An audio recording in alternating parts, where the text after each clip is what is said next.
In a warm, sunny corner of the forest, a mighty lion named Leo was taking his afternoon nap.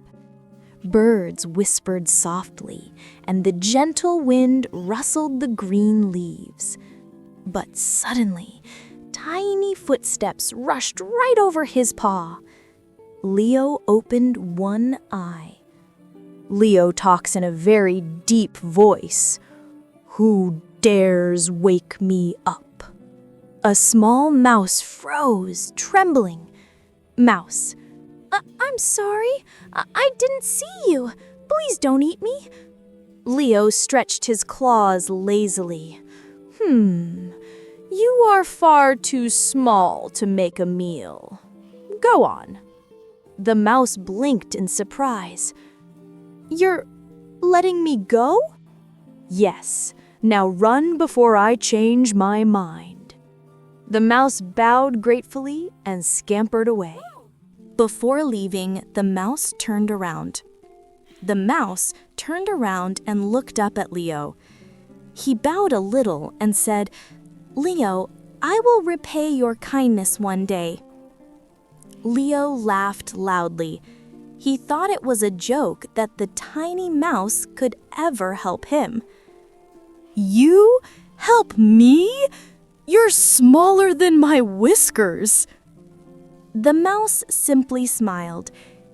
Even small friends can help in big ways. And with that, he disappeared into the tall grass. The very next day, Leo wandered near the hunter's path. Suddenly, snap! A huge net swung up and trapped him in the air.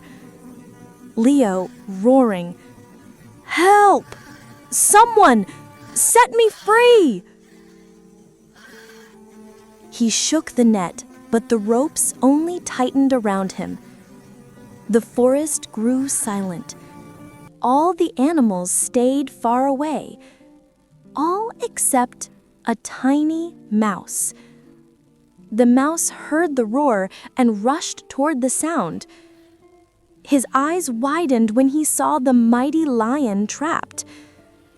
"Oh no, Leo!"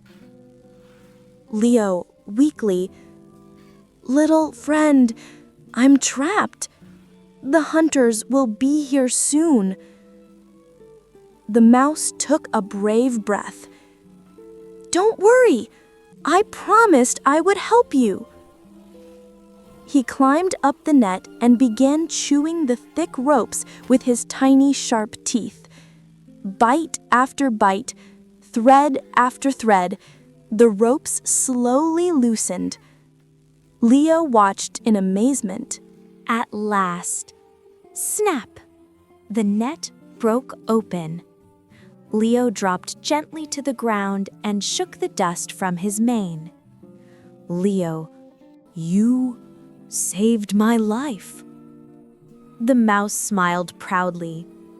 "I told you, even small friends can do big things." Leo bowed his great head. "And I was wrong to laugh at you. Today you taught me a powerful lesson." Narrator. From that day on, Leo and the little mouse became the best of friends. They walked the forest together, proving one beautiful truth. No friend is too small, and no act of kindness is ever wasted.